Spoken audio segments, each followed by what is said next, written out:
What is going on, guys? So today we are talking about fire ants, and I don't care where you are in the country, everybody has the same problems. They're dealing with fire ants from spring through summer into fall, and guys, they are just a pain in the butt. They bite you, they ruin everything about your lawn, and you get these big, nasty, gnarly mounds, especially if you have pets or small children. You don't want them anywhere around. They really can be a hazard. So guys, today is going to be a video talking about how to treat your fire ants and not kill your grass in the meantime.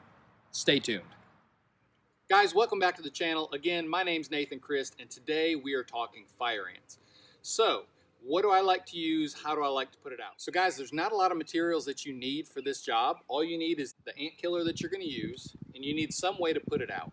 I prefer a handheld spreader. So guys, there's two different products that I personally recommend, and I'm going to share them here right now.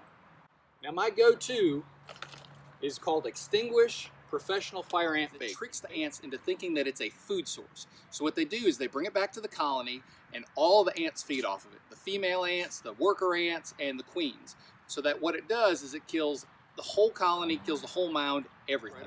And as always, guys, I'll put links in the description below to the products that I use and that I recommend. Now there's products that you can buy from Lowe's, from Home Depot that will more than likely kill the mound. But here's the two problems that I see most with those. Number one, typically what it'll do is it will kill all the grass. So if I'm treating a mound, yeah, it's going to disturb that mound and it's going to kill most of the ants, but it's going to kill all the grass around it. You're going to have these big, nasty, gnarly brown spots in your yard. I don't like it, not at all.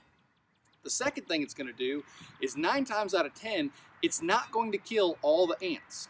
Okay, it's treated as a pesticide and not a food source. And basically what it does is it's going to kill a lot of the worker ants, but a lot of the female ants are still going to survive. So if you ever notice, you ever use one of those products, what will happen is this mound will turn brown and it will almost kill out the mound that you're treating. But then all of a sudden in a couple weeks, you'll have a mound over here and a mound over there and another one popping up because those ants are starting to disperse. And then those females that were in this mound each become their own queen and create their own colony. But let me say this, if you had gloves on, yes, you could probably put this out by hand, but it takes such a small amount that it's very, very hard to distribute it evenly. And let me show you what I mean right now. So I'm standing right in the center of an area that's measured to be 1,000 square feet. So if you look where this orange tape is, all the way around this perimeter, this whole section in here is approximately 1,000 square feet. Now let me show you how much of this product you need to use for a 1,000 square foot application. Okay? So it calls for 3.5 tablespoons for this whole 1,000 square foot area. So you can see it's just about a handful. It's really not a lot of product. So if I was to try to take this and throw it out by hand, I'm not going to be able to spread it very evenly. I'm going to show you how I put it out, and I'm going to show you how far it actually goes. You'll probably end up using a little bit more than what you need to, but the thing is, it's not going to hurt anything. What we're trying to do is we're going to try to sprinkle this evenly along the lawn. So one of the things that you need to know is you want to put this out on a nice sunshiny day. If the wind's blowing, you're not going to be able to control where your product's going very well. You really want this product to be out and dispersed for at least 6 hours before it rains. If it rains in that first 6 hours when you first apply this product, it becomes less effective. So that's just something good to know.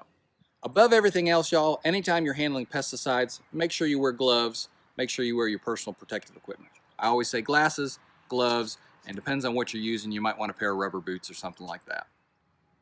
So guys, let me show you this spreader real quick, show you the pre-measured 3.5 tablespoons per 1,000 square foot and show you how quick it goes. Now one thing I want you to look at is inside this spreader. I've got this on a setting 2. Now I don't know exactly what your spreaders are going to look like, but I've got that held open as far as I can.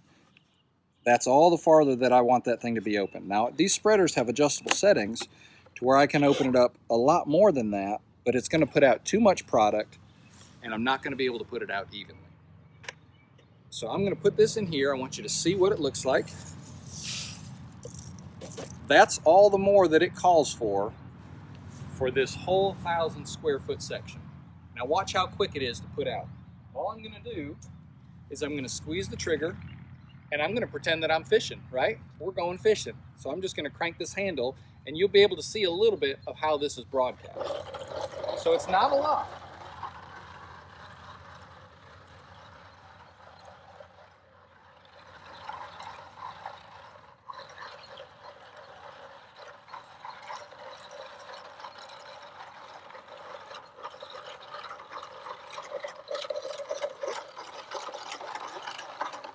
And guys, that's it. Now you saw me, I was shaking it because there was so little in there. I had to line it up with that hopper hole to get it filled.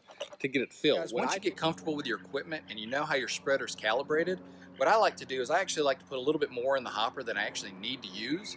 And then that way I don't have to shake it around or try to manipulate it down into the hole where it comes out of. And I can just do an easy application. I can just walk and just do it a lot more comfortable. So guys, I've moved to a new area. I haven't changed anything. My settings are still the same, and I'm gonna apply it just like I did to begin with. So I'm gonna hold down the trigger, I'm gonna crank on the reel, and I'm just gonna walk.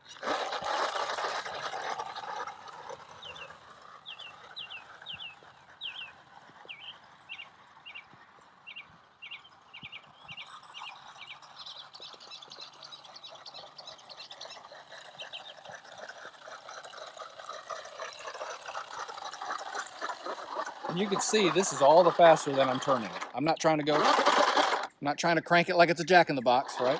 Just a nice, easy turn. And you can do it softer.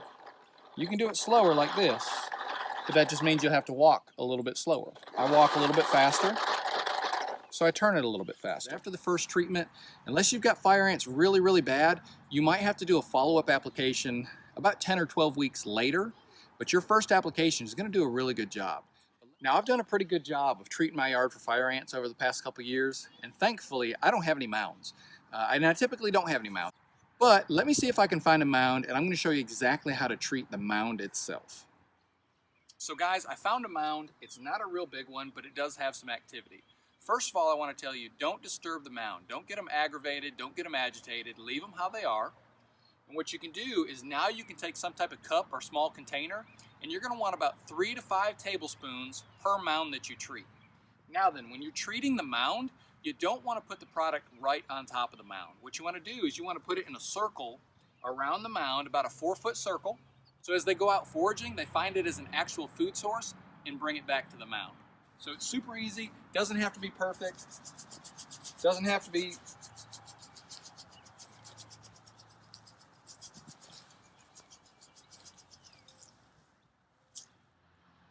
So guys, that's as easy as it gets. They will come out, they will find that food, they will bring it back into the mound, and it will kill all of them, queen and all. It's as simple as that. I just treated probably 15,000 square foot a yard in less than 10 minutes. So basically, as quick as you can walk and crank on that reel is how quick you can put this product out. Remember, don't put it out on moist grass. Make sure the sun's up in the sky and the dew's dried off the ground. Try to keep it from receiving any type of rain or irrigation for the first 6 hours, and don't treat your mounds directly. Make sure you put a ring around your mound.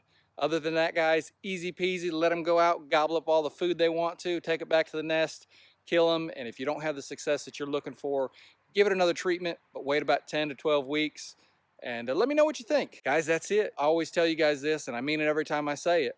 We love you, we appreciate you, and God bless you. Subscribe to us, follow us on YouTube. We'll be posting more videos. All right, guys, take care.